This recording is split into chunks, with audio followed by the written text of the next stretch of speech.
പോഷിപ്പിച്ചൊരു കഥ കേട്ടോ. എത്ര പേരെന്നൊക്കെ ഞാൻ പിന്നെ പറഞ്ഞുതരാം കേട്ടോ. ഒരിക്കലേ യേശു ഒരു മരണമടക്കി കയറിയിരുന്ന ഒത്തിരി പേരോട് സുവിശേഷം പറയുകയും അതുപോലെ എന്ത് ചെയ്യുക, രോഗിയുടെ സൗഖ്യമൊക്കെ ചെയ്യുക. അപ്പോൾ കാലത്ത് വന്നിട്ട് ആൾക്കാർ വൈകുന്നേരമായിട്ടും പോയില്ല. എന്താ വെച്ചാൽ യേശുവിൻ്റെ വചനം കേൾക്കാൻ അത്രയ്ക്ക് മധുരമായതായിരുന്നു കേട്ടോ. അപ്പോൾ ആൾക്കാരെല്ലാം ഇത് കേട്ട് ഇങ്ങനെ വൈകുന്നേരം ആയപ്പോഴേക്കും ആൾക്കാർക്ക് വിശക്കില്ലേ, നമുക്കാണെങ്കിലും വിശക്കില്ലേ, കാലത്തോട്ട് വൈകുന്നേരം വരെ കഴിക്കാതെ അതുപോലെ അവർക്കും വിശന്നു കേട്ടോ. അപ്പോൾ യേശു ശിഷ്യന്മാരെ വിളിച്ചിട്ട് പറഞ്ഞു, അതെ ആ ജനങ്ങൾക്ക് കഴിക്കാനുള്ളത് കൊടുക്കാൻ. ശിഷ്യന്മാർ പറഞ്ഞു, ഇവിടെ അടുത്തൊന്നും ഒരു കടയില്ല, പിന്നെ ഇത്രയും പേർക്ക് കൊടുക്കാനുള്ള പൈസയൊന്നും ഇല്ലയെന്ന് പറഞ്ഞു. അപ്പോൾ വേറൊരു ശിഷ്യനുണ്ടല്ലോ, അന്ത്രയോസ് നട്ടാളുടെ പേര്. എന്താ ശിഷ്യൻ്റെ പേര്? അന്ത്രയോസ്. ഒരു ചെറിയൊരു ബാലനെ കൂട്ടിയിട്ട് വരുന്നു. എന്നിട്ട് യേശുവിനോട് പറഞ്ഞു, ഈ ബാലൻ്റെ കയ്യിൽ 5 അപ്പവും 2 മീനുണ്ടെന്ന്. 5 അപ്പവും 2 മീനും ഇത്രയും പേർക്ക് കൊടുക്കാനും. മറ്റുള്ള ശിഷ്യന്മാരൊക്കെ ഈ അന്ത്രയോസിനെ കളിയാക്കുണ്ടാവൂലേ. പക്ഷേ ഈ അന്ത്രയോസിനെ ആരിൽ വിശ്വാസം ഉണ്ടായിരുന്നു? യേശുവിൽ വിശ്വാസം ഉണ്ടായിരുന്നു.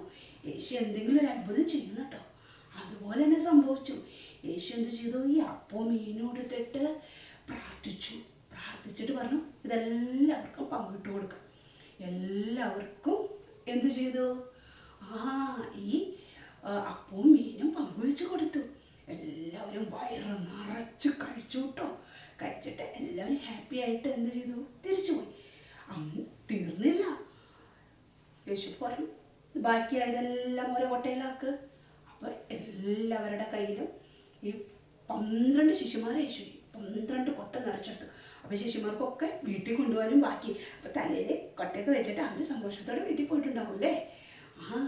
ഇത് ഇങ്ങനെ സംഭവിക്കാൻ കാരണം എന്താ? ഈ ബാലൻ സന്തോഷത്തോടെ യേശുവിടെ കയ്യിൽ അത് കൊടുത്ത കാരണമല്ലേ. എത്ര പേരെ പോഷിപ്പിച്ചതെന്നറിയോ? 5000 പേരെ. 5000 പുരുഷന്മാരെ എന്താ പറഞ്ഞിട്ടുള്ളൂ കേട്ടോ. അപ്പോൾ ചിലപ്പോൾ അവരുടെ ഭാര്യമാരുണ്ടാവും, അല്ലെങ്കിൽ സഹോദരിമാർ വന്നിട്ടുണ്ടാവും, അമ്മമാർ വന്നിട്ടുണ്ടാവും, മക്കൾ വന്നിട്ടുണ്ടാവും, ചിലർക്ക് ആരുമല്ല. അപ്പോൾ എത്ര പേര് വന്നിട്ടുണ്ടാവും? ഒത്തിരി പേരുണ്ടാവില്ല. എങ്ങനെ പോയാലും ഒരു 10,000-15,000 പേരുണ്ടാവും. അത്രയും പേര് സുഖമായിട്ട് ഈ ഫുഡ് കഴിച്ചു. ആര് കാരണം? ഈ ബാലൻ കൊടുത്തില്ലായിരുന്നെങ്കിൽ അത്ര വലിയ അത്ഭുതം സംഭവിക്കുമോ? ഇല്ല.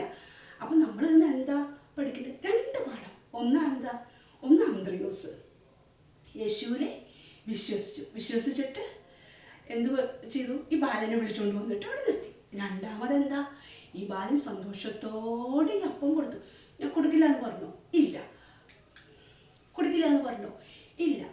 അപ്പോൾ ബാലൻ സന്തോഷത്തോട് കൊടുത്തു. പിന്നെ അന്ത്രയോസ് വിശ്വസിച്ചു. നമ്മുടെ കയ്യിലുള്ളതുകൊണ്ടല്ലോ സന്തോഷത്തോടെ ദൈവത്തിൻ്റെ സന്നിധിയിൽ കൊടുക്കുകയാണെന്നല്ലോ ദൈവം അതിനെ അനുഗ്രഹിച്ച് വാഴ്ത്തി തരും. അത് മാത്രം പോരാ, അന്ത്രയോസിനെ പോലെ ദൈവത്തിലെ വിശ്വാസം ഉണ്ടായിരിക്കണം. അപ്പം ഇനി മുതലേ നിങ്ങൾ ദൈവത്തിൽ വിശ്വസിക്കുകയും ചെയ്യണം, നിങ്ങൾക്കുള്ളത് ദൈവത്തിൻ്റെ കയ്യിലേക്ക് സമർപ്പിക്കുകയും ചെയ്യണം. അപ്പോൾ എല്ലാവരും അങ്ങനെ ചെയ്യില്ലേ? God bless you.